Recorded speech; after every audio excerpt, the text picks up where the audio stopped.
Le but de cet exercice est de vérifier que vous avez les connaissances de base sur ce qu'est un son et notamment comment il est produit. Donc il est toujours produit par un émetteur, dans le cas de cet exercice ce sont les enceintes, et il sera perçu par un récepteur, dans le cas de cet exercice, votre oreille.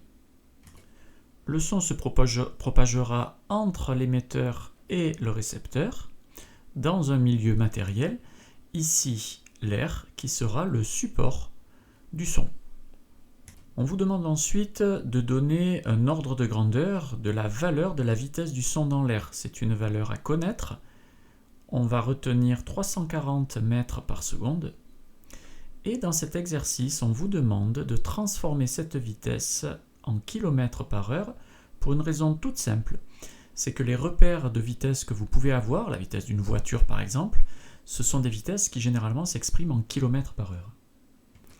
Pour passer du mètre par seconde au kilomètre par heure, on utilisera la relation simplifiée qui consiste à multiplier par 3,6, ce qui nous donne une valeur approchée de 1220 à peu près km par heure.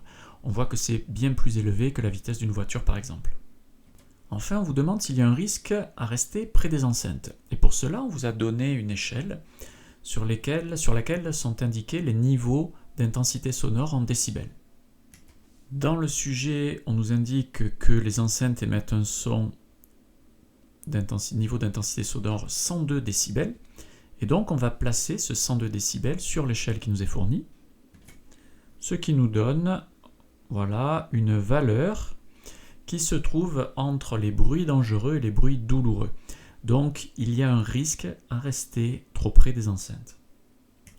Que se passe-t-il si on s'éloigne des enceintes? Eh bien, le son va être atténué.